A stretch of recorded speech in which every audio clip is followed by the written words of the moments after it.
These my dads make it hurt.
These my dads make it hurt.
And a very good evening, everybody. Welcome along. It's Monday night. It's a little bit after 9 o'clock, and we're live. We're back with another episode of Tea and Tops.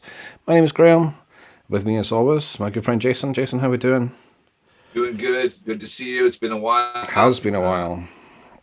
It's nothing that we can control about that. We all told you we're all busy with work and sickness and all the fun things that happen when you have kids and a job. So That's it, man. at least one of us has a job. I don't have a job.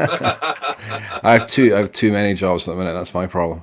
Yeah, man, we've had a rough run with school holidays, and then I was away and traveling for a week. Well, not traveling, but traveling on business for a few days. And yeah, it's been just a little while, but it's good to be back. So we've obviously been away a few weeks. So a slightly different format to the show. We're kind of going to surprise each other with some news topics because we've barely even had a chance to chat before the start of the stream tonight. But yeah, we'll try and get through the usual kind of talking points, and we'll just be kind of figuring this one out as we go. We're back to kind of amateur hour. It feels like this is our first podcast again, even though I believe this is episode 32. So yeah, this will be a good one. We've got the new logo up there, the new cutout on top of that. It looks fantastic. I do. I did notice that we have some angulation and the third dimension added to our logo on the overlay Yeah, tonight. So exactly. The overlay is looking fantastic. it's looking Big shout out to fresh. Ross for doing Yeah, that man. there. Like we hadn't even asked for a rebrand, we got one. So Yeah. like it's off on a good start tonight. It's Yeah. going to go downhill from here. Scully's been working overtime. Appreciate that. Yeah, it's looking fresh. So yeah, so if you're watching along live tonight, whether that be on Facebook, on the Tea and Tots page, or on the Shutout Cards page, where we're simulcasting, I believe is a technical term, then yeah, comment along. We can see your comments. We're also live tonight on Twitch and on YouTube as well. And yeah, we'll welcome your comments, any talking points, anything you'd like us to cover, feel free to chime in. I'm going to start with some old news, and it's really old news, but this is how long it's been since we've been on air having a proper discussion. I don't think we've actually covered this topic yet, which is... Are you going to tell me that Topps lost their license to MLB?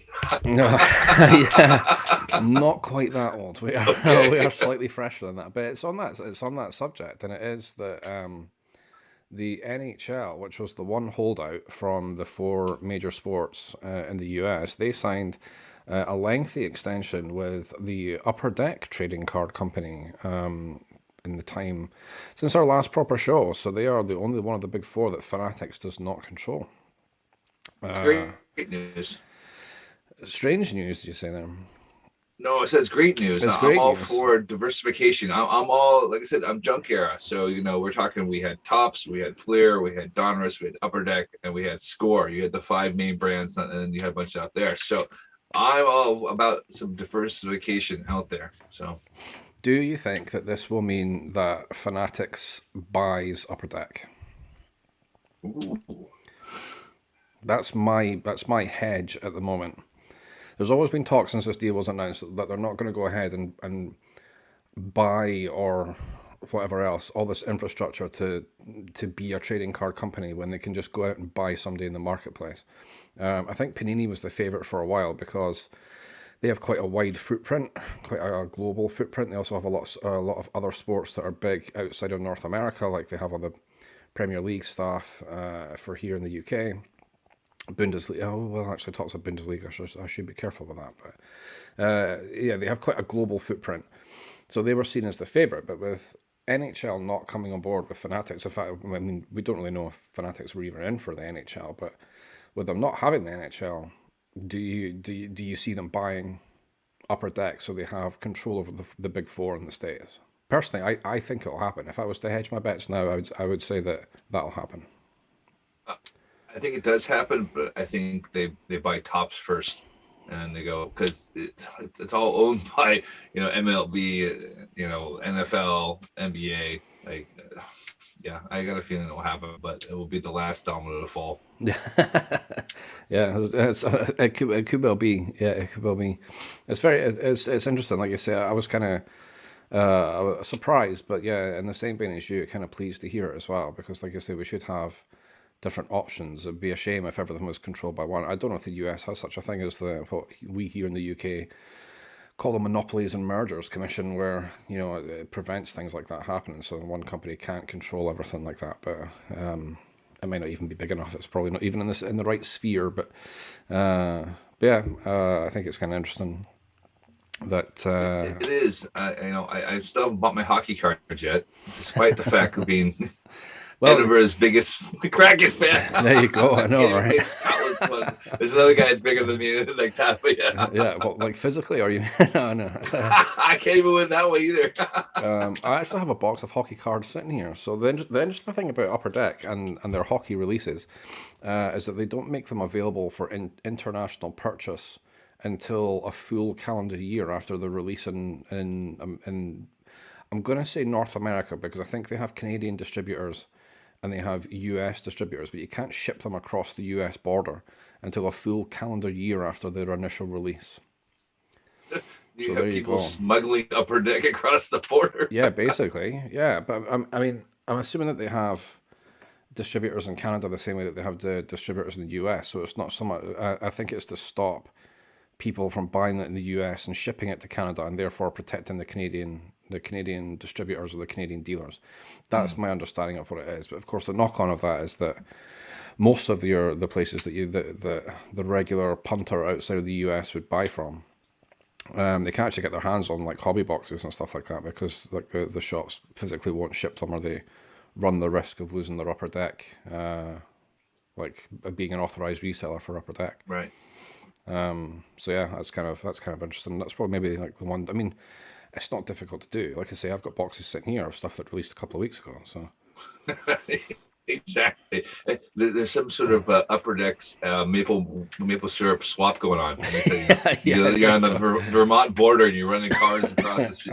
One way it's going full of carloads of upper deck, and it's coming back with gallons of maple syrup. Boatloads of maple syrup. Yeah. Exactly. That's why gas is so expensive right now, right? Because they're shipping maple syrup instead of shipping petrol. So yeah, that was my big piece of old news. There you go. That's almost the extent of what I'm bringing to the podcast tonight. Some other auction news. Some fairly big sales recently, actually, of some quite interesting cards. So the Mile High Card Company, who people might know because the guy who owns that has a fairly expansive collection. I think he has a T206 Wagner and a couple of like Mickey Mantle cards and all this kind of good stuff.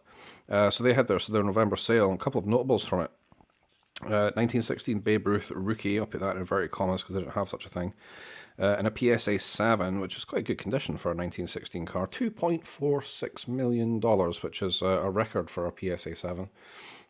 Presumably there's higher grades of that card out there, but yeah, $2.5 million for a 1916 Babe Ruth, and another nice one for a slightly more modern card, 1993 Jeter SP foil, so his first card.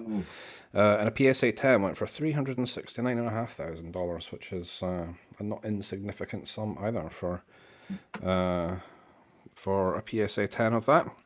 So there's a reason behind that. So the foiling in the card comes off really easy. Yeah. So I'd love to go and open a box of those things, but they go for like $2,000 on the chance that you might get a pack out of that or not, but then you have to actually hope that you would actually pull a Jeter, and then it's going to actually be centered. And everything else is like that. It's not going to not bricked, centered. Yeah, it would be kind of fun. I mean, the prices of those sealed boxes now are just like to the moon and back. But it would be kind of fun. That, and I saw. I mean, the other classic to do that with is 2011 Topps Update, which is the Mike Trout rookie card.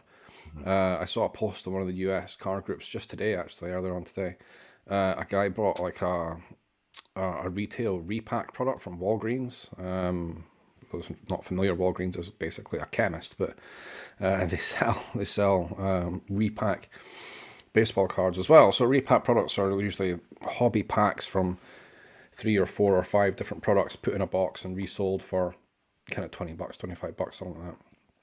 So dude opens his pack here. Lo and behold, here's a pack of 2011 Topps Update in a $25 box. Now a sealed pack of that is worth significantly more than $25. Wow. The guy thought, "I'll take a crack," and he opened it. What was inside? Mike Trout rookie card. Wow! Of a repack product from Walgreens. So there you go. Keep digging, everybody. You just never know. You never know. Oh, it's amazing. Yeah, it's pretty awesome. I know there's a few people I've talked to that asked if I have any 2011 commons, because you can't buy a pack to go fill that set out. You have to go and buy everything else around it. And then, eventually pull the trigger to get that Mike Trout rookie on there. Anything sealed from 2011 Topps Update is just scary biscuits. I mean, yeah, like non-Mike Trout singles. I mean, it's not just everyone. The Mike Trout is the huge card from there, but there's a few other notable rookies that year as well. Like Rizzo has his rookie card in that set as well. But of course, everything is eclipsed by the Mike Trout rookie. That's the one that everyone's after. So you're gonna be excited for a Rizzo, but you're gonna there's no person who's very excited for a Mike Moustakas rookie, which is in that set as well. Yeah. Yeah. So you're just shit out of luck. So if we all could go back in time and do that and see if you'd pick one up. I know, right? I mean, I don't know how much 2011 Topps Update hobby boxes would it retail for at the time. Maybe $50. I don't know. Like they weren't even pushing, I think, $100 at the time back in 2011. When we're talking 10 years ago now. Yep. So Yeah, as an investment goes, I mean that's better than any NFT, right? I don't know, man. Those NFT returns for $100 that go for $100,000. That's That's a it. hard one to beat. Yeah, that was almost a seamless segue into a little bit of. Well, it's not really tops. It's not really tops NFT news, but it kind of is. So, if you were in the first round of tops NFTs, so top series one NFTs, which are done on the Wax platform or Wax P more specifically, go check your wallets because in the last sort of 36 hours, the price of Wax P, I think, is quadrupled or something like that. It's kind of gone mad. So yeah, if you're hanging on to any old Wax tokens or you've got any bronze coins, I think I've got one bronze coin left. So I'm going to go and see if that's worth more than the 2 cents that it was worth. Yeah, I got out of mine after making my money. Yeah, go check your Wax wallets because the price of Wax has been off and running. You Various know the ways of. reason what sent Wax so high at all? I thought it was something about Bored Ape Club. That's something else. Well, yeah, I sold a saw bunch this, of. right? Yeah, so there was these Bored Ape NFTs that went crazy on what day is this? This is Monday, so I think Friday or something. I think it went mental. So if they're are they all they maybe they were oh my god, I'll put my teeth in. Maybe they were on Wax, and that's what's driven it up. I mean, it's the crypto slash NFT world, right? So somebody could have just farted in the right direction, and it's gone mental. There's like Exactly. doesn't seem to be any rhyme or reason to it. It's just yeah, like this one. This one's the favorite today, Yeah. and it goes crazy. Well, Ben Baller wasn't pushing it, but I know Ski was getting involved there because if you bought one of the what his Two Willies cards was kind of based on that as well, for Project 70. But Yeah. then if you bought your NFT, you're part of the club. You're part of whatever exclusive club that is Bored Ape yacht party thing or something. I don't know. I genuinely know nothing about it. I hadn't heard its name until Friday. Wow. But I mean, like I said, he's got limitless money. So you go, all right, I'm gonna go spend $5,000 on NFT to have exclusive membership till Yeah, the exactly. Bored Yeah, Ape Yacht Club. And go whatever comes with that. Sure, why not? yeah. I saw Gary V tweeting out some shit again today. Have you seen the Stoner? Is it Stoner Club NFTs? No, I No, haven't heard right. of this So one. yeah, so Stoner Club's an animated TV series that Mila Kunis and Ashton Kutcher have got something to do with, and it's like an animated sort of Family Guy style show, Right. presumably about a bunch of stoners. I haven't seen any of it, but they couldn't get it funded through traditional means. So either TV networks or even streaming services like Netflix and the like. So they're funding it through NFTs. And I'm not Right. quite sure on the ins and outs of it, but whatever. But Gary V's giving away some Stoner Club NFTs tonight. So if you happen to be watching us live and you like to dabble in the NFT marketplace, go check out what Gary V's tweeting about because he's giving away some Stoner Club NFTs tonight. I don't know when. It just says tonight. I mean, it's already well. It's not really tonight for him. It's probably 1 o'clock in the afternoon. So yeah, go check that out. Other tops NFT news, I have seen that they've been tweeting and discording quite a bit. I've kind of fallen out of love with it, if I'm honest, after the debacle that was trying to get Inception. Have you been Deception was dabbling back in NFT terrible. again? No, God, no. Because I said I was so put off by being kicked out of the system 4 times that I was just like, yeah, I'm done. Like I Yeah. said, like I think it doesn't help. It's also like the kids' bedtime. So I have screaming kids and a mad wife, and I'm going, I just need these Yeah. digital cards online. I need to go and spend more money, darling. Yeah. I'm exactly the same. Yeah, I know we spoke about it, and we were both very committed to. Right, I'm over this now, but I wondered if you had dipped back in. There was No, they haven't released anything yet. And there's no hype behind it. They're pushing something today. Garbage Pail Kids Garbage Pail or Kids, I no think, yeah. Mars Attacks. They're pushing Mars Attacks Mars right Attacks. Yeah, but then they messed up that release as well because they tweeted out all the wrong times.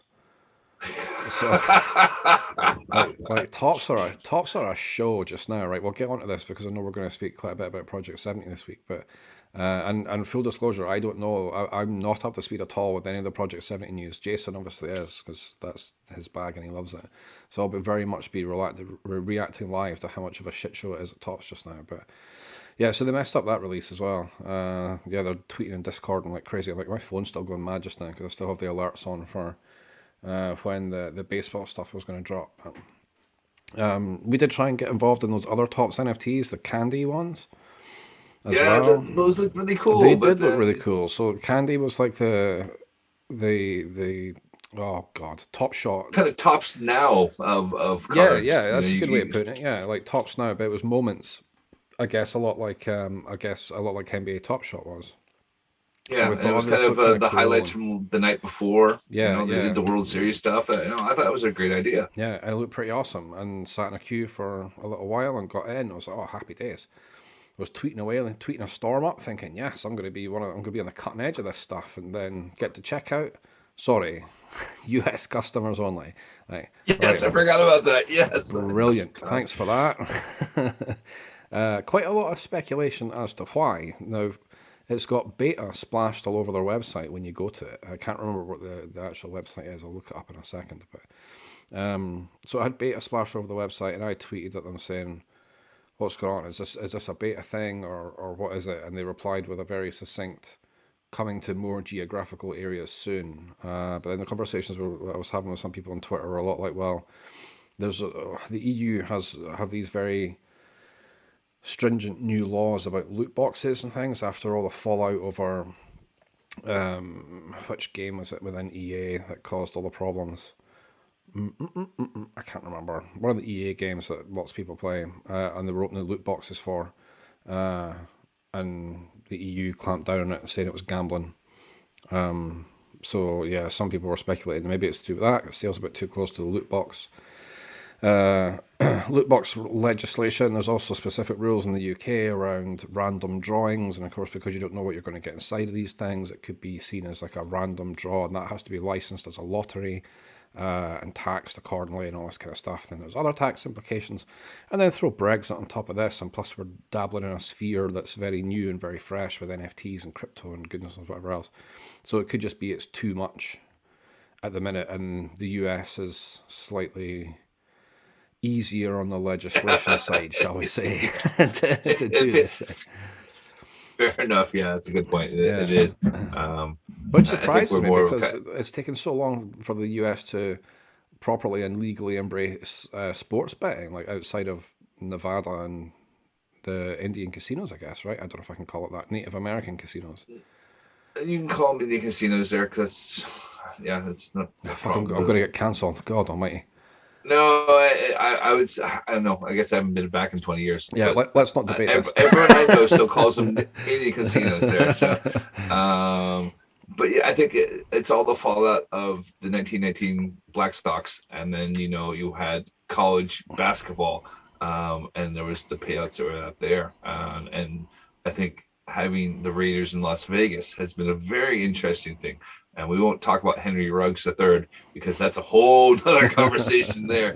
And I think it's just one of those things that, people, I don't want to say they slip morally, but it's become a thing now because you just have access to it on your phone, and it was going to be there. And it's like the same thing. They turn a blind eye to the Super Bowl, and they say, what, $1 billion, $5 billion is bet in the Super Bowl every year? Yeah. We might as well get our cut of that. It's kind of like the legalized marijuana thing. Well, people are going to get smoking weed. We might as well legalize it and take our cut. Yeah. Yeah, it's still not everywhere though, right? Because you can't do it in New York City. Interestingly enough, if you watch a New York-based sports game, whether that's the NFL or ice hockey just now, or even back when the baseball was on, all the adverts that you see for the betting companies, like on the billboards and stuff around the game, they're all advertising for New Jersey. It's not in New York. New Jersey, of course, being just across the river. So still not legal in New York, but there you go. But you can go to your local bodega, put a dent down with yes, I know. It's freaking crazy, man. It makes no sense. It's funny. It's funny that it's a cultural thing, right? It's just it's kind of weird, but we see it certainly as strange, but. Same thing there. Like I couldn't believe how many betting shops were on every corner when I first moved here. Yeah. I fell over. I either fell into a mobile phone shop or a betting shop. Yeah. Go to the more socially deprived areas, and they're even more common. That's terrible, but it's So, true. That's, so that's is that Ross's neck of the woods? Or? not anymore. I know Not not anymore. anymore. Yes, I know. Yeah, but You know yeah, I love you, Ross. But yeah. wow, with the Leaf slams tonight, man, I love it. I love going to Leaf now. It's going to be so gentrified. Yeah.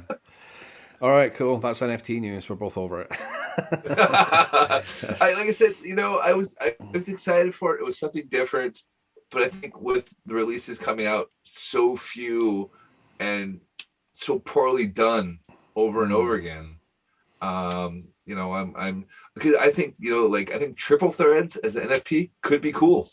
Yeah, definitely. I mean, if you're already getting the sticker auto on your card, you might as well Oh, get a yeah, that's an interesting part. Right, so I wasn't going to speak too much about new release stuff because there's been a heap come out since we were last on, yeah. and I couldn't possibly cover it all. And then, of course, my opinions are very subjective. But yeah, I saw a few people were sharing photos of triple threads today with sticker autos on, and that's a fairly premium product, and they're putting stickers on it. Yeah, Like, that's I what I don't know. thought as well. We'll cover this next week as well, but we might as well touch on it. And I was like, As soon as you what brought does it a up. box cost for triple thread? Oh shit, I don't know. Hang on. $250, 250 pounds more, 300, because you're guaranteed like an auto or something like that in there. Yeah, So I mean, all the cards are really cool. It's another one of these sort of high-end, low card numbers in the box, but every card's like pretty much a banger. right, Hang on, I'm just looking it up as we speak.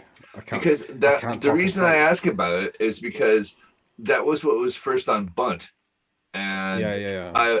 I really like that. I thought it was actually probably what hooked me on Bunt was I was getting these really cool cards and that were just you're fairly Okay. common. And Yeah, we haven't talked about Bunt, and I like the new Bunt layout. yeah. Do you? Oh, we are going to fight today, right? Triple thread, 350 a box. It's actually running. It's running that line of being high end and not quite high end because there's 14 cards in a pack. Right. So it is on that line of is it high end or is it not high end? So 14 cards, 350 a box. I mean, Jesus, I can't do the maths on that in my head, but yeah, that's fairly high end. Yeah, to have sticker autographs. I mean, but I think they put the stickers on the patch autographs. So if you get like a really nice patch, it's probably going to be a sticker autograph. There are on card autographs in there as well. Right. But yeah, if I'm paying 350 for 14 cards, I ain't wanting stickers. I mean, I don't mind it in opening day, which is like $25 a box. But Right. yeah, like if I'm having a premium product like that, then yeah, I'm wanting. But then, so compare triple threads, right, at 14 cards in a box at $350 at the minute. So I'm doing the math as we speak. So so here's what I have sitting next to me, right? So I have a right, hobby box here of Topps Tribute from this year, right. and it is 18 cards, but it's like twice the price. So where's your value? You know what I mean? Yeah. So it's kind of horses for courses. It's that age old thing. We say it every time. It's like, well, is $350 a lot for 14 cards? Yes, it probably is. Have you done the math yet, or am I going to have to get the calculator out? You know what? I'm pretty sure I've screwed it up because I did not do the math right on that one. But Crikey, no, it's all right. It's all good. No, it's like it's 22 pounds or $23 a card. Basically, comes down to. According to my calculator, 350 divided by 14 is 0. Yeah, exactly. Well, I did 25. some. Yeah, it is 25. Oh man, we are embarrassing ourselves here. I was doing quick math and it wasn't working. Yeah, so but I guess 25. Yeah, this is the whole Shed Long and DJ LeMahieu conversation we've had multiple times here. So yeah, let's see what you get then. So you get one autographed triple relic card numbered to 99 or less. Now, without wishing to harsh it too much, so that's one card that has 3 individual relics on it, but you can almost guarantee it's going to be 3 what we refer to in the trade as napkin patches, which are 3 single color swatches from a uniform. One triple relic card numbered to 36 or less, which I'd like to think you have a better chance of getting something cool on. So these napkin patches, is it an actual game-worn jersey, or is this just some shitty off-cut Fanatics jersey? It may depend. Yeah, but I'd like to think it's going to be game used for this kind of for this price point. I'd like to think it would be game used. So there's 2 main things. So game used and player worn. Yeah. Player worn is where you wear the lineup. You wave everybody, and then you fucking take it off and put your real jersey Dude, on. it's worse than that. Like, you should like Google it. Go on, like, where would you see good ones? Probably you might actually get to see pretty good ones on TikTok. And I'm 41-year-old married father of two, and I'm talking about TikTok. But yeah, if you search up videos of player worn merchandise, you'll see dudes at like Tops events or whatever, literally wearing 25 t-shirts in one go. So the player has worn that T-shirt, and then they take all those T-shirts, cut them up into tiny swatches. That's player worn. Jesus. So that's why game used is far more desirable. But like you say, it could be a game where they were on the bench. It could be a game where, like, they did something incredible. There are products. Tribute is one of them, actually. That if you get a game used piece of memorabilia, it has the official MLB hologram on it, so you can go and look up the hologram and it'll tell you the game that it came from. But not cool. all products have that. And that's the difference between a $650 box of cards and a $350 box of cards, amongst other things. But Gotcha. so there you go. Okay. So there are some cool stuff to find in there. But yeah, sticker autos on a what is a fairly premium product kind of makes me suck in air through my teeth. There are plain rookie autograph cards as well, and I believe they're on card, but autographed relics, I think, are the ones that have stickers, which is kind of gross. Interesting. Yeah, I'm gonna. But it's still a nice product. Still really, it's like I say, especially on bunt. It does look really good on bunt as well, because you don't have that disappointment of the sticker. You don't like, they tend to put nice looking fake patches on the cards on bunt as well. Yeah, exactly. Yeah, you hit the iconic it's the perfect patch on there. Yeah. Although I mean, there are some incredible incredible looking patches in triple threads as well. It's just not everyone is like that. Yeah. So you like the new bunt layout then? Seeing as we're talking about bunt. I was going to say that. I do. I think it's kind of cool to tell you if you have a hit or not, and if you check out the color of the one, it tells you what kind of hit it is. I like that. I'm not because the thing about it, so you're currently doing Gypsy Queen, right? Yeah. And you're going through that thing there, and that sets a huge set. Like the cards don't appeal to me there, but after opening 40 packs, you've kind of got a set going. Yeah. And so you're just kind of flipping through cards there. I mean, I don't pay attention to all my cards there. I'm just going, do I have a hit? Nope. Okay, fuck it. Ding, ding, ding, ding, ding. Open the next pack there. Yeah, that's the thing. But now when you go ding, ding, ding, ding, ding, going ding, ding, ding, ding, ding is now ding, ding, ding. It takes so flipping long to get through the cards and the packs now. No, you must be missing the update. It's fine by me. No, come on, dude. I've got like, it's not like I'm running a crappy old iPhone. I've got an iPhone 12 Pro, and like it's like trying to get through the cards. Like, bro, come on. Like, I do like the fact it highlights like anything above like the base cards now. So you hit rare and above, and I like it's that. A different color on every one of those. So it's colorblind, my friend. So I can't say, I can't say I've noticed that, if I'm honest. I do like the highlight around the more high end cards. I like that because then you can see them coming and you kind of pause.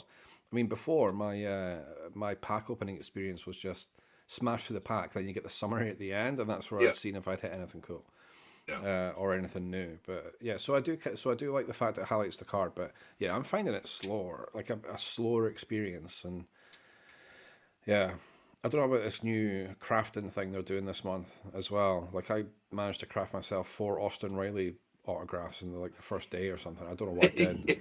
Is it like a different autograph card per week? I probably should have read the release notes. No. I think it's the same one, but it's just the one that starts you off at the beginning here. So that's all. I don't want that every 3 days when I craft it, and if I'm playing it every day and I get my one token every day, I don't want to be hitting the same, because there's a collection of them. There's supposed to be 4, so I figured, maybe it's one every week. I don't know. I'll look into. I didn't bother looking at it either. It's it's a crafting event, and I get diamonds this time. Yeah. I'm saving up for the diamonds and one time to go buy something with. Spend those diamonds I've been collecting for a year. Yeah, dude. I put money into it for one of the first times. It was one of their deals. It was like 99 cents or something, so 89p, and it got you like some super packs and I think 50,000 coins and like 1,000 diamonds. Holy shit! For 89p, this is amazing. Yep. So I picked that up, which is what I think I put a screenshot of we were talking about coin balances. We put a screenshot of that in the group, I think this morning or last night. Yeah, which is why I have like 1,400 diamonds or something now. I'm burning a hole in my pocket. Yeah, I'm just waiting for something. I'm probably triple threads. I'll be honest. I like Yeah. triple threads. So I was kind of tempted to do it on Gypsy Queen, but like when I say I'm doing a set though, like I'm only trying to build out the base. I'm not trying to do like the like I'll try oh and god, do no. like I'll try common and uncommon, but anything higher than uncommon, I'm like I don't have the energy to try and build a set of rare cards. It's too much. I don't mind picking up the odd one. Then it helps me trade out to get the commons and the uncommons that I need. But yeah, I'm not trying to build like the rare or the super rare set. It's just madness. But I mean, I know the odds on hitting an iconic I think are 1 in 750. Oh no. I think it is on Right, yeah. if you're just buying the coin packs. Yeah. Shit, man, I thought I'd hit one by now, but it's only me with the luck. killing me. Yeah, it seems like it. Yeah, you and Barry, man. Barry's like dripping in the Gypsy Queen Iconics, but I think I don't know how much he. I think he buys super packs. I'm not too sure. I maybe should put my diamonds into some super packs. I might end up with some Gypsy Queen Iconics, but I think that's it. I think you have to go and kind of go, okay, there's some iconics I like, so I'll put the money behind it there. Because I still think I'm going to go try to find someone that actually spends a lot of money each month on these. Yeah. And talk to that. That would be a fun thing to do. Yeah, we should get in the Reddit group and try and persuade somebody to come on. Yeah, I'm up for it. Like I said, I guess we're getting back to the swing of things just in time for winter break. So yeah. Well, that's true, but then people are going to have like holidays coming up and downtime and. Yes, all of a sudden we'll be doing like who wants to spend time with their families over Christmas? Shit, I don't. That's not where you're coming down to Edinburgh. Yeah, all right, man. Yeah, so yeah, we might have a chance to get some interesting people on. Yeah, it'd be kind of fun. We should definitely keep that on our list of potential guests. I think it'd be fun to get like a bunt power user on, if that's the right. Yeah, right and just exactly, and it's just to hear what they do and they spend it on, and it's been interesting because I'm all about the trading. So I've been chatting to a few people here and there with the trades, and just kind of they clearly put money into it, and I'm like, well, you spent $20 on this, do you care about your dupes? And well, yeah, of course I paid for them. I was like, all right, that's fair enough. It's you put money behind it there, but that's a good point, because I don't really care about duplicates. Like, people trade me for duplicates, so I don't care. I'll just give them away. Yeah, that's usually what I'm doing, and a lot of them use it to trade up or down, and that's how they do it that way. And because I mean, there'll be some sort of pack event, say like the 86 top one that comes out. It seems like every 2 weeks. Yeah, you're digging that set, right? That's the first set of baseball cards I actually had. So I'm digging. Okay. So there's a lot of nostalgia for me, and of course it helped to hit that Jeter card. Like your first pack or something, right? Yeah, that was crazy. And so a lot of these guys are they're paying for packs, and so they have all the super rares and iconics from that, and then there's quite a few groups that sell these on eBay. They sell them on that way. Yeah, so I guess it's worth it for them if you hit enough of them. I mean, it's kind of what there's a shed long iconic card. I can't remember. I think it's the All-Star pack or the USA pack. I can't remember. It was there, and some guy was trying to trade it to me. He wanted that Jeter Mattingly one. No, Mattingly Judge card I got. I can't remember which set that was from. Yeah.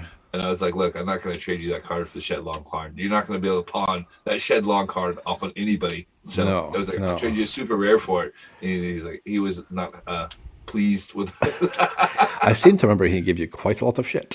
Yes. So, but I can understand, like, it's the same thing as collecting. You hit a card of 1 out of 150 that it's a iconic card, but it's Shed Long. Yeah, that's the thing. It's only worth what somebody will pay for it at the end of the day, right? Exactly. Yeah. So, but he didn't like my response, and that's fine. But yeah, they all have different opinions. Exactly. Yeah, if we all like the same stuff, life sure would be boring. Mm-hmm. Yeah, there wasn't any other major changes to. But by the way, Topps have, I don't know how. Well, obviously, you do some of the other Topps ones, but Topps have rolled that thing out across all of their apps, all of the collecting apps, so you can see. I think it's quite interesting that they also added in the top left the number of cards that are coming out of the pack, which I think is more interesting for the mystery boxes than it is for the stuff that you're buying, because when you're buying a pack, it tells you 5 cards, and it gives you the pack odds. And then in one of the previous updates, maybe, I don't know, 4 or 5 months ago. Now, if you like click on the mystery box icon rather than the collect now button, it tells you what could be in the boxes and the odds of you hitting it. And now, of course, they've had to add, or not had to add, or have they had to add, which is the point I'm trying to get to. They've put in the number of cards that are in the pack and how many you've still got left to open. So I've already touched on this is the whole loot box laws, legislation. That's not the word I'm going for either, but it doesn't matter. That exists in the EU and to some extent in the UK as well. And when I first saw the addition of that feature, I wondered if it was something to do with that. And it's all about the random chance opening and all that kind of thing. You have to be able to guarantee you're getting a certain thing, or else it's technically classed as a lottery. But again, I could be reading too much into it. But yeah, changes. I don't like them, but it's not unique to Bunt. Like I say, they've put it across all the apps, so there must be a reason for it. And when has Tips ever cared about customer service? Oh, I know, right? But geez, I mean, if I'm the only one who doesn't like it, then what do I care? What do they care? It's like I'll get over it.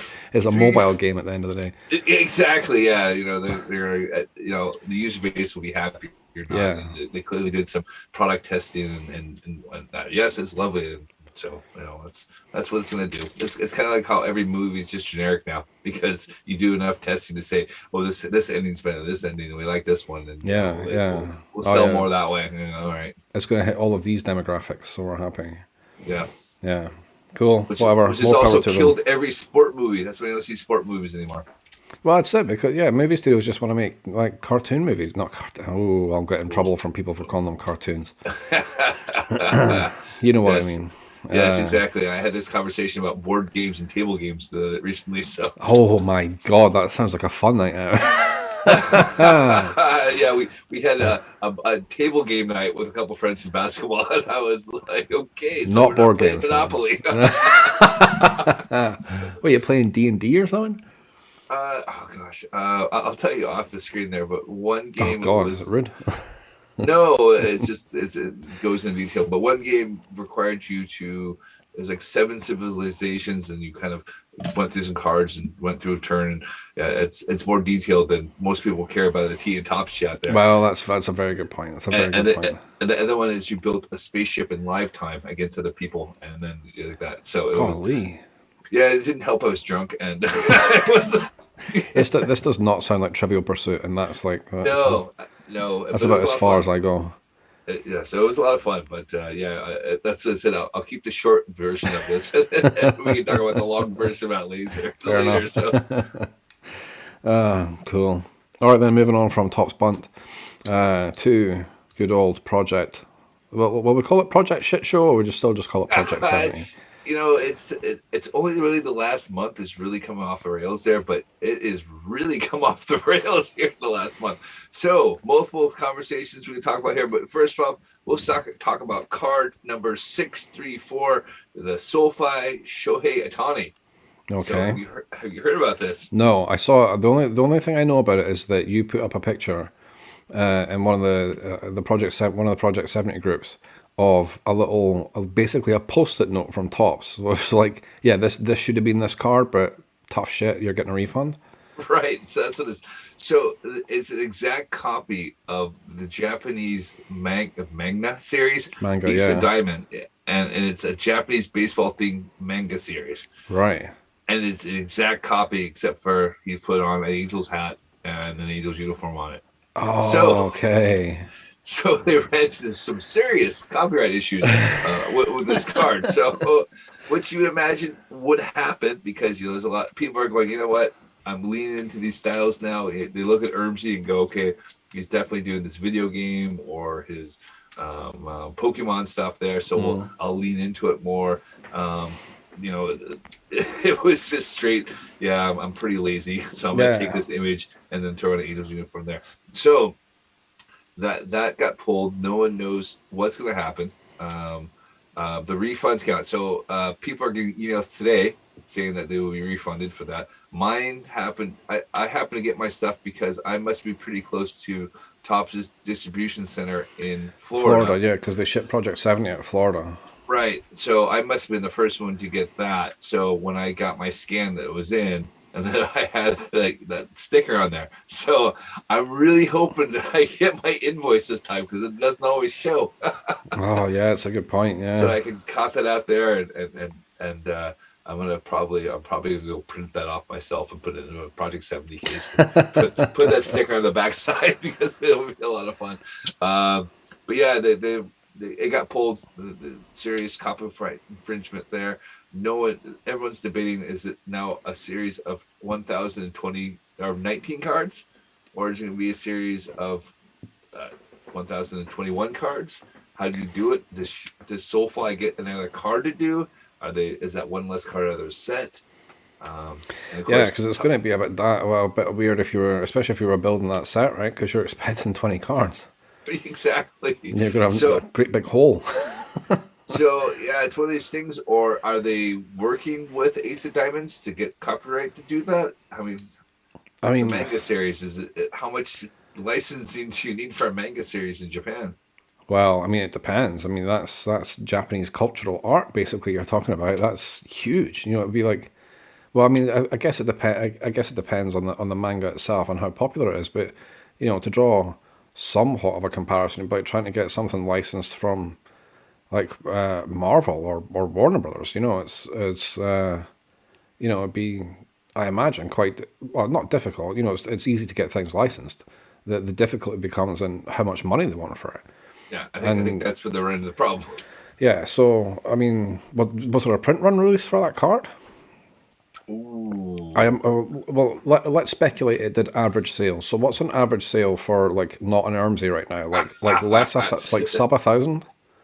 Gosh, the print runs are all over the place there. So in the last 6 weeks, 7 of the top 10 lowest print runs have happened up there. Okay. With the lowest one being the Phil Rizzuto by Claw Money with 532 cards. Wow. Okay. Well, let's say that the Soulfly Otani did 1,000, right? Because it's Otani and it keeps the maths easy. I'm guessing probably around 5,000. Yeah. My best guess. Okay. So let's say 5,000, and of a $20 card, let's say Topps is making.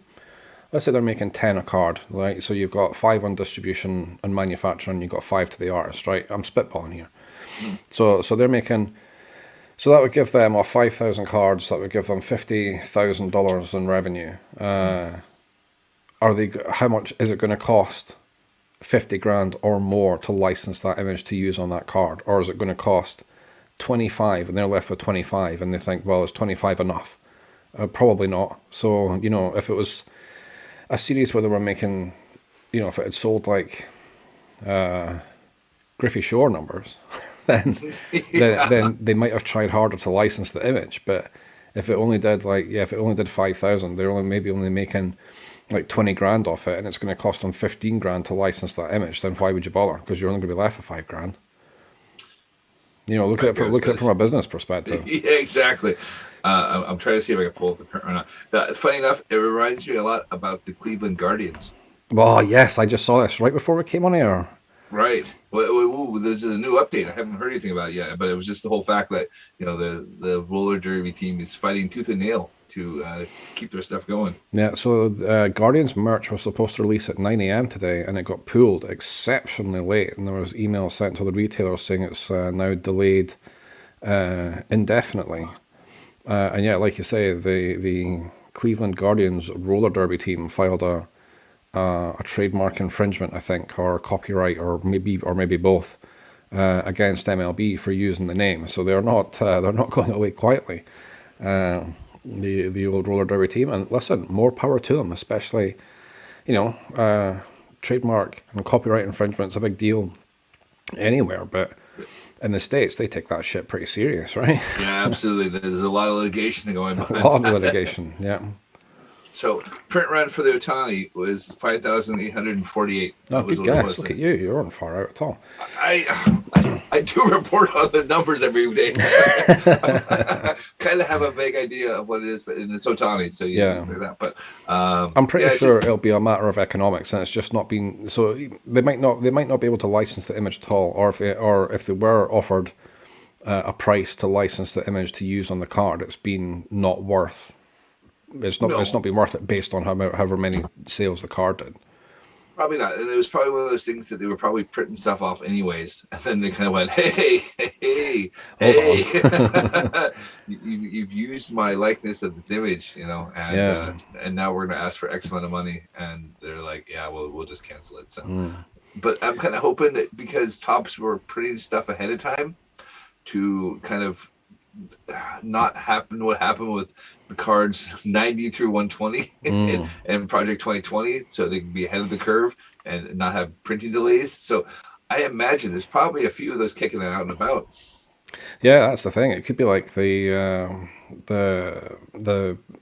was it the 52 mantle? That's the big mantle card. I can never remember. It's 52 or 57. It's 52, yeah. So the 52 mantle, like the hundreds of thousands that got dumped in the Hudson because nobody was buying them. Go Google that story. It's a great baseball card story, actually, if you're interested in it.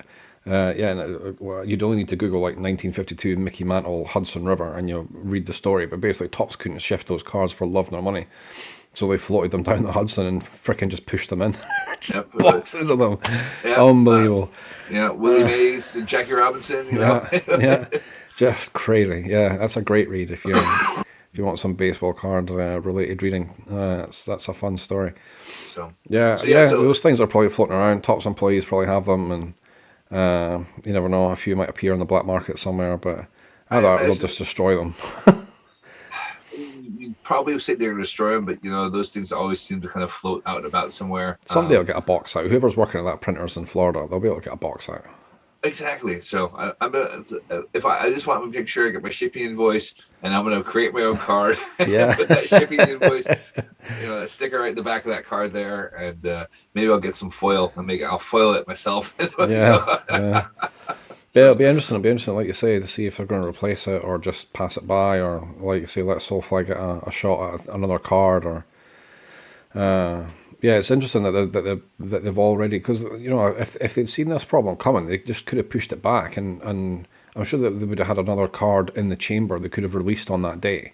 This is a great segue to the next part of the conversation here. Go for it. All right, so Topps took a break for 3 days. There was no Project 70 cards last week, Monday, Tuesday, or Wednesday. Were they too tired or something? Were they in Norway as well? Is that what it was? So I was in Norway. Not only that, the week before, Monday had a 2-card drop. Tuesday, Wednesday, Thursday was a 4-card drop. And then Friday was a 2-card drop again. Right, so my head immediately thinks that the artists have given up on this and they're not putting their cards in time. I think there's a bit of that. I think there's a bit of like, oh shit, we got a card pulled because of copyright infringement. So so this happened after the Soulfly thing. Yes. So I think they got a bit gun shy, but then the 3-day break they took, everyone kind of went, can you tell us you're taking a break? It's Topps, come on, of course not.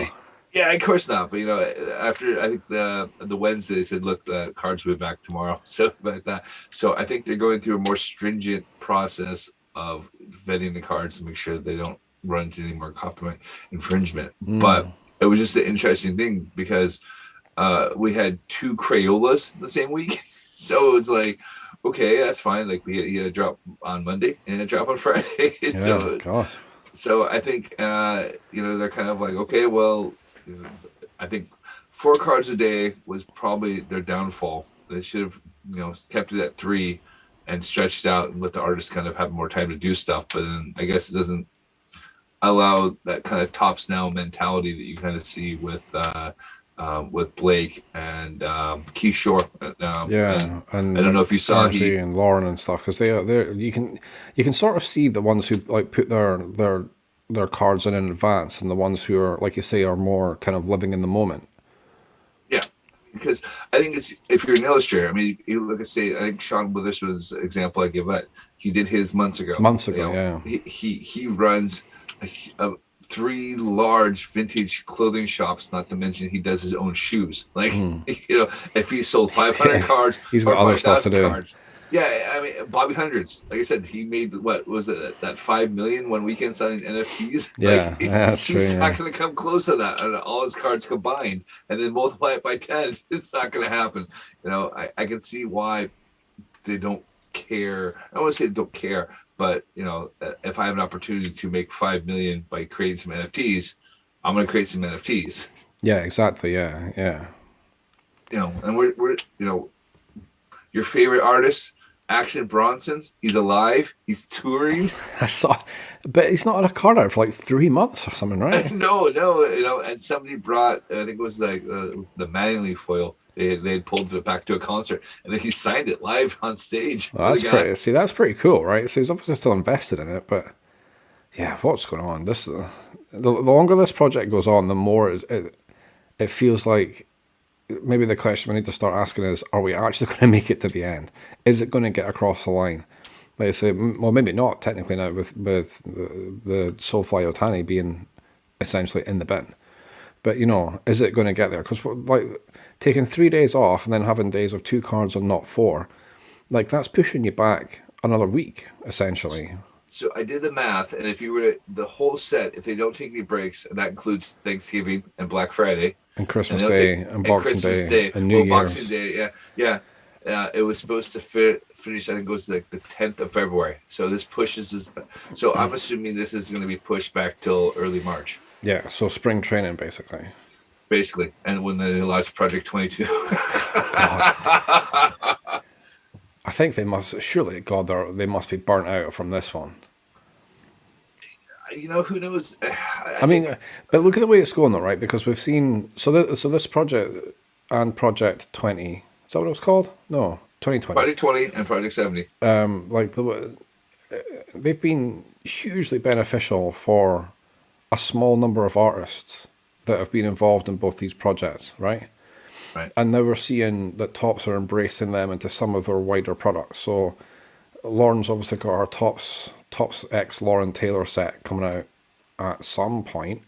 Tyson, we wish well. She had successful surgery the other day. Oh yeah, I saw that. Yeah. So she's doing all right. Yeah, much love from this podcast. Yeah, so we've seen her. She's got her Topps crossover product, which is awesome, obviously.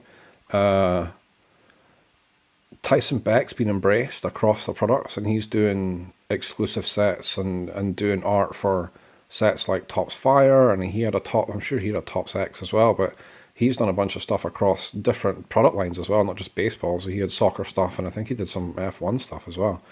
And then, we've seen the guys like Steve Aoki, so we've had the Steve Aoki sets and those kind of things. So it's almost like they've found some pop culture type people who they're happy with and who've obviously been really successful and been far more embraced by the collecting community than some of the others. And that's not to say that anybody else is doing bad work. It's just, some people are always going to be more popular than others.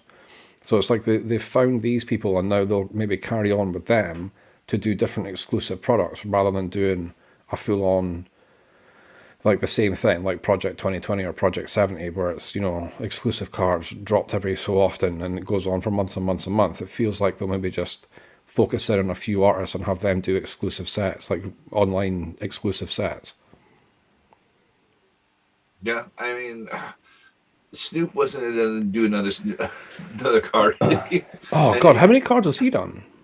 Off the top of my head, he's already done at least 12. So he's been a bit more regular than... Yeah, he's in there. Like, I did the breakdown on all the stuff there, because I'm at the part of the project where I'm going back and getting older cards to kind of decide chasing the cards, and I don't have to pay full price for them. I can pay half the price for them. So, yeah. But yeah, it's still Blue and your man, Action Bronson. I think Blue has 7 cards. I think Action Bronson has 7. What happened is you didn't buy that one card from him, and the set stopped.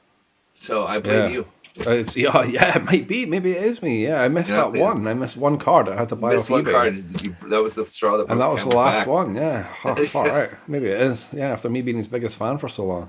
I was going to say, did you also notice that Steve Aoki and I think it's Ski and Gary V own a coffee shop together? No. Yeah. That's quite a collab. In LA or something, they're all investors in some sort of coffee shop out there, because when they had the Topps Long Beach Card Expo 2 weekends ago, Lauren Taylor had gone there, and I think it even has like sifted the artwork on the walls as well. So I was, I was Golly, like, that's that's a an eclectic place. yeah. So I thought it was interesting. Was that so? I'll have to go and scan through Lauren's Instagram again to see what was going on with that. Yeah, But if you're in the Long Beach area, there apparently is a cafe. So yeah, you go know, drop in. Far right. Yeah. so that was pretty cool. The community like that. But then you forget Ski's quite a big collector. So Well, yeah. Talking of Ski, then, since we brought him up, so he dropped a pretty, I believe the kids say, fire card as an exclusive for the, I can't remember its official title, but the card convention that was recently in Toronto. the expo, yeah. I know you're Yeah, I talking can't about. remember its official title. I'll maybe Google it, but my keyboard's too loud on the microphone. Oh, Right. you're looking down, so either your penis is falling out I, or you're I, searching it on your phone. both. It's Oh, what was it? I'll fill while you Google it. So yeah, card convention in Toronto over last weekend, which I'm sure Jason will just remind us of the name of imminently. Yeah. And Ski released an exclusive for specifically for that show, a Vlad Guerrero Jr. card, I believe it was. Yes, A very based cool looking off. thing. It was based off. Oh shit, I can't. I'm trying to remember the. Welcome to Old Guys Remembering Stuff, episode 30. It's the artist, The Weeknd. It was based off The Weeknd's.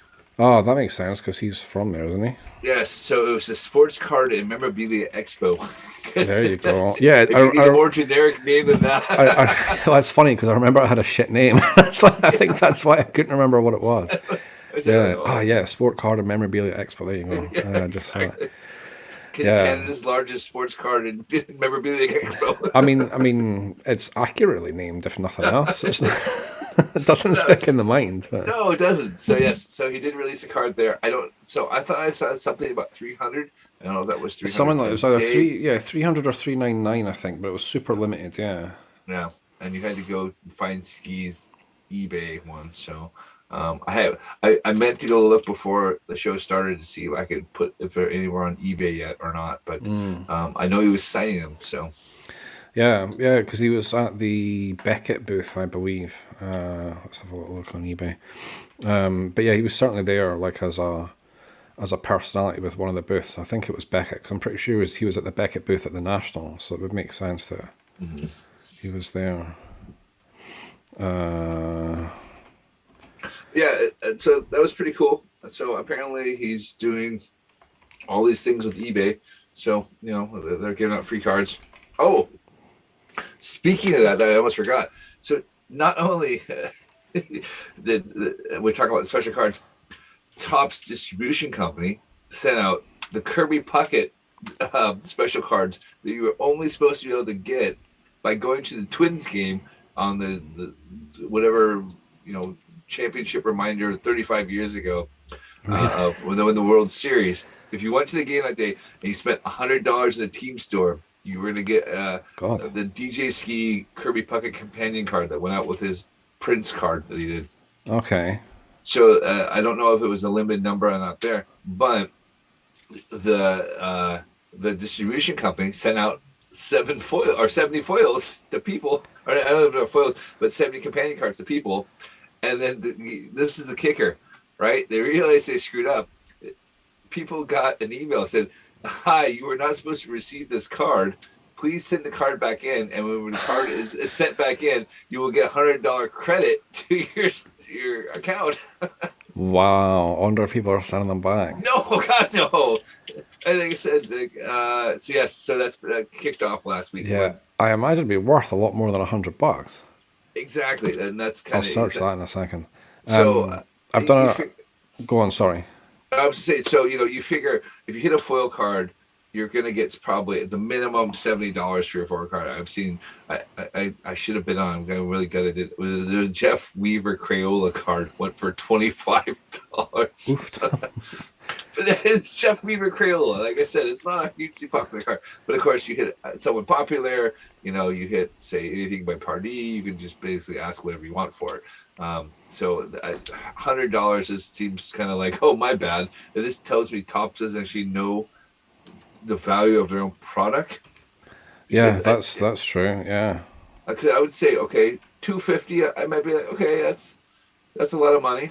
I might think I might do the right thing and return it. 400. I'm going, okay. Yeah, all right. That's that. But yeah, I mean, these things, it's limited to 70.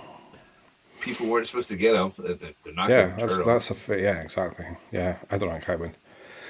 A cursory search of eBay returns 3 of the DJ Ski 2021 Toronto Sports Card Expo Vlad Jr. Comparison Series. They were numbered out at $3.99. Right. There's one of them is at $218.71. This must be US. I'm on eBay. I was to say, is that US or Canadian dollars? Yeah, I'm on eBay.com. I had to check there. I'm on eBay.com for no good reason. There's so one at 218, one at 140, which seems like the one to go for, and there's another one at 275. It's not too bad. Yeah, so $140, so 110-ish pounds would get you one. Yeah, so you're looking at that was limited out of 400, and they're asking for 150 for that. These are limited out of 70. Yeah, so that's a great point. Yeah, that's a great point. It's a very cool looking card, this actually. Well, let's have a quick eBay search and see if it's on there. So I'm sure that they've been kind of popping up because obviously Ross had bought one and he's like, I never hit any foils. I'm like, but it doesn't help. You're buying DJ Ski's card, whose print rub's like 4,000 times. Yeah. It's not that I'm not particularly hoarding these foil cards. It's like it's hard to hit them. If you buy a Ron English, Kari Yastrzemski card, you got a chance of 1 in 10 chance of getting one. You're gonna get one. Oh, sugar! I think I found it. All right. You better tell me if this is right. So 2021 Topps Project 70 number 594, Kirby Puckett DJ Ski foil number 12 of 70. There'll be a foil card with that. Yeah, so this is the foil, but this is the proper Project 70. This isn't like a ski labeled one. So there's a variation one as well. So there's the regular ski, the foil ski, and then there was the variation card where it has Puckett in a different uniform doing something else. Oh, okay. So this is just the regular one, and it's $350. Yeah. So your $100 of store credit can get in the bin. Yeah. So, because a couple people said, "Oh, I do the right thing and turn back." I'm like, no, you wouldn't. Why would you do that? You hear so many people complain about Topps not ever getting back about the cards they hit for we call it submission, not submission, but your giveaway cards. Yeah. I can't think what it's called now. But yes, and people complain like I've got stuff that Topps doesn't sell from 3 or 4 years. I'm not holding my breath there that they're gonna credit your account right away. Yeah, exactly. Yeah. Although saying that, they did screw up my order. They screwed up a couple orders, but on this order, I only got 1 of 5 Alex Party cards I was supposed to get, and they actually solved the issue and shipped it out the next day. Oh wow, that was all right then. But I guess if you have all the evidence right in front of you, you say like this is what it is, then that's fair. So redemption, that's what it says. Redemption. So, there you go. Yeah, people are like, well, if I have redemptions you haven't redeemed in 2 years. Why would I believe you're going to actually give me $100 to return a card that's worth more than $100? That's a bloody good point. Yeah. I've got a couple of open redemptions, not for me, for customers that we've been waiting freaking years on as well.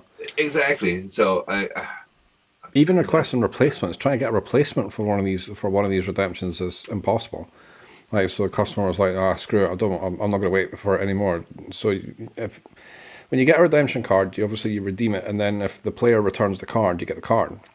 Right. But if you don't want to wait, or you've waited for however long and there's still no sign of it, and you think, this thing isn't coming, you can request a replacement, and Topps will give you a replacement card to similar value at the time, whatever the hell that means. I don't mean anything, right? So one of my customers requested a substitute for their, I think it was a Walker Buehler, I can't remember. And we're even still waiting on the replacement card. So all they have to do is pick a fucking card they have in stock and ship it, and they can't even do that. So, and that's been months now, months. Well, so, I did pick up. They said that apparently Topps employees are not allowed in the building at the moment, so they can't actually. They've been encouraged to work from home, so you can't actually go into Tops and go into the vault or wherever they keep these cars at and actually get this. Like, I Yeah. want to volunteer for Tops for like a month. Like if you paid me like a place to stay and fed me, I would sort all the problems out in like a month. Jesus, it'd be cheaper for them to employ you. He's talking about. Yeah, but you know what I mean. But see, I think there's so many problems that like it could be solved. I just don't understand how people can't just go. All right, I have email 56789. This is the redemption, and you go back there and you pick it up. Yeah. It's like you know. See, the problem is, like we laugh and joke about them not really giving a shit before, but seeing as they've lost everything now, they ain't going to give a shit now. Like who knows where that company is going? Like, they were supposed to go public like a month ago, and obviously that got binned as soon as they lost the MLB license. Yeah. Is Eisner still there? I mean, I haven't heard that he's left, but like, what are they going to do with that company now? Sell, Well, they took all sell those Bazooka Joe bonuses. NFTs? What the fuck? They take all the bonuses. They want a big old cruise. That's what. Shit, yeah, probably, man. They're all in Cancun, not giving a shit. Exactly. They're on their private yacht waiting for this epidemic to finish up. Yeah, yeah. Way down to Tijuana for a donkey show, and yeah, they're giving no shit. I think that's fairly obvious. So Oh well. So is that the end of the Project 70 shenanigans, or is there more? pretty much, like I said, this has all happened in like the last 2.5 weeks. Oh, man. So are they back at 4 a day, or They're like, back at 4 a day. Everyone's speculating that do you keep going with 4? Do you maybe go to 3? Funny enough, when they went to 2, those 2 cards sold quite well. I think people would appreciate. Well, it's coming up to Christmas. I really don't want to have to shell out $40 or $60 a day for the next 6 weeks. Yeah, it's a great point. I mean, we've People have families to pay. exactly, yeah. Yeah, I mean, we've spoken about it before, right? Like, say if there's 2 out of 3 that you really like, then you're probably just going to pick up the 3-pack because you're getting a third card for like $6. But yeah, when it's 2 of 4, you're not quite as keen to pull that trigger. Yeah, I mean, I'm doing it when I get a chance. When I'm ordering for people, if I don't, I might as well. And it's more just to kind of get a foil, and then I get the foil and hopefully can trade it to somebody. Yeah. Yeah, I mean, like I know for a fact, like I'm buying the 4-pack this week because 2 people have already ordered the Griffey from Chuck Styles and the Snoop Reggie Jackson. But the other cards, it's like New York Nico, Willie Mays, which is cool, but I don't really care for the card. And the other one is Morning Breath Trout, which I've kind of slowly fell into collecting Morning Breath by accident because it's the 3rd or 4th card in a 4-pack, and it's just like, okay, well, the card's all right. Yeah. But I might as well go buy their cards for a tenner and do their set. Yeah, that's true. Yeah. No. I mean, we've spoken about investment value in this. Well, we've touched on it before, but yeah, it's a good way to build a set. Just pick up that 4th card every time, right? And you think, Yeah, well, this one only cost me 6, and if I sell it for 10, that's money. Funny enough, I've hit more foils from those cards that I've just picked up on the sly than I have. I mean, most of my foils, like I didn't care for. I like Matt Taylor. I'm kind of collecting his set, but I bought a 4-pack and I hit the Aaron Judge foil. It looks really cool, but it's like, okay. I hit the Mikhail B. Mariano Rivera foil. I don't collect Mo. I'm not even collecting Yankees. I think I have like 6 Yankee foil cards because. Why am I just hearing about this now? Funny you mentioned Mikhail B, though. That's one of the ones that I kind of think I might go back and I might go and try and pick up from eBay and stuff, because I actually quite like his stuff.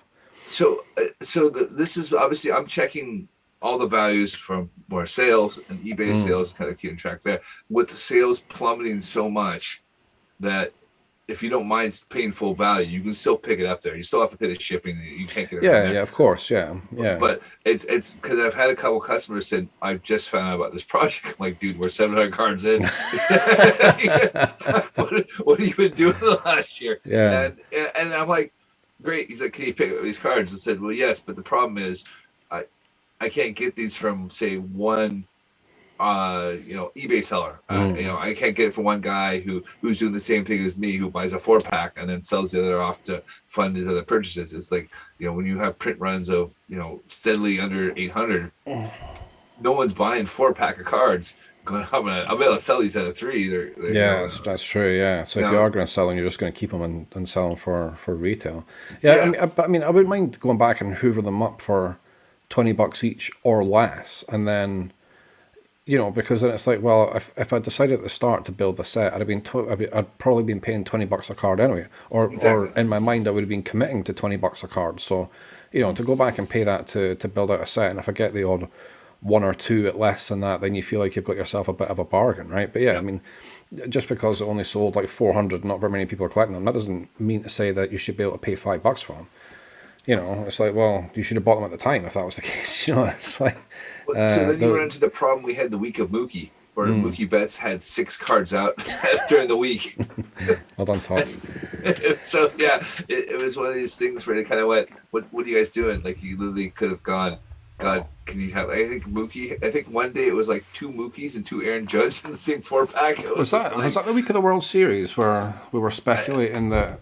Yes, Topps were basically betting that the Dodgers were going to get to the World Series. Yeah. I think that's the week they had the 6 Mookie cards and that. It was just if that was the case. Yeah, exactly. That didn't work out well. So so that was kind of a fun one there. And you had print runs and Mookie cards that were dropped down to, was it 586? Wow. And that was the Ron English Mookie card, but it's him as it's him as a Red Sox. And so people were like, "Oh, interesting." I thought a Red Sox Mookie Betts card might have done quite well, because I think a lot of Red Sox fans miss him. I think they do too. Yeah. So I think that's one of those things where it's like, okay, well, why'd you pick him as Red Sox? So, well, same thing. Ermsey picked him as Red Sox as well. I think that was one of the better cards. That's kind of got me back into Ermsey set. So we had Pedro Martinez as a Met or something earlier on, didn't we? And earlier in the set. No, it was Pedro it was a Red Sox, but maybe I think Matt, but I can't remember who it was. I think you're thinking a bunt because you get a Pedro. Maybe. It was a really weird one because I think you pick up. I can't remember what it was. Yeah, I was looking at stuff and I was like, I can get Pedro as a Met, which is understandable. But again, all my Pedro things is him as a Red Sox. It's like getting Tom Glavine as a Met. Like, he's a Brave. Yeah, exactly. Yeah, or Griffey's a Red and stuff like that, right?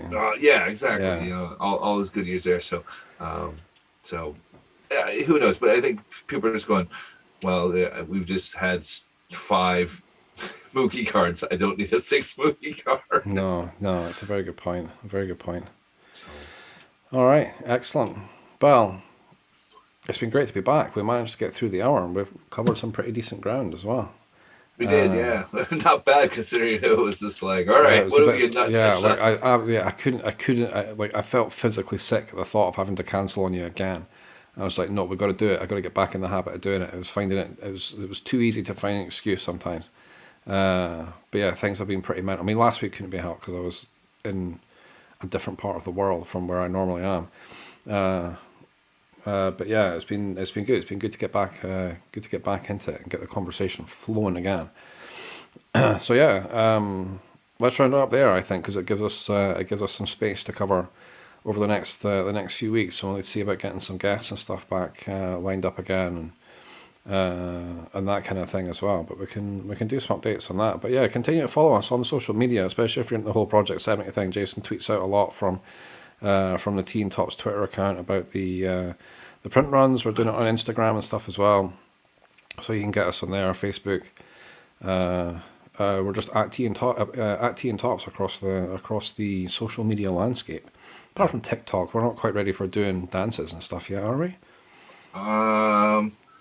No. I like how you thought about it for a minute. I genuinely panicked. I was like, if you say yes, I was like, there's no fucking way I'm doing it. No way. I am 6'3" and white. It's just not in the genetics to have that kind of coordination. No. I mean, I'm the baby of the pair at 41-year-old married father of 2, right? So we have no business on TikTok. I think it's safe to say. But it would have been kind of fun. Well, Well, there you we can't, go. but you can live stream on TikTok. That's the thing. Can you? Yeah. We should maybe do it I'm- for shits and giggles one week. It'd be kind of funny. We'll do it when you come down on the 11th. We'll be all right. Yeah, we'll just need to go in portrait mode, not landscape, because it's all about the portrait mode. There we go. Yeah, maybe in person we'll do it. We'll do some Tea and Tops TikToks. There you go. Yes. We'll launch our TikTok that will last one day. Yeah, that's true. Yeah. But ahead of our debut on TikTok, you'll be able to pick up the show this week as a podcast from Wednesday at 9 p.m. And we'll be back live next Monday night at 9 p.m. ish. I always say 9 p.m. We're always late starting, but yeah, at 9 p.m. roughly next Monday, we'll be back with another episode of Tea and Tops. But until then, as always, Jason, thanks very much. Brilliant. Always good to talk to you there. And again, yeah, like I said, if you're into Project 70 like I am, Twitter, we're on top of it there. And yeah, it's become a thing. I like it. Yeah, somebody's got to. Yeah, exactly. Yeah. And if you also hate the Tops Bunt new layout, you can tweet us and let us know.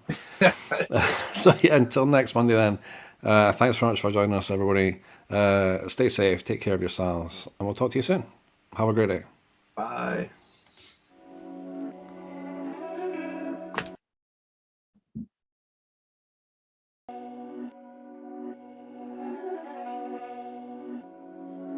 These my dance make it hurt.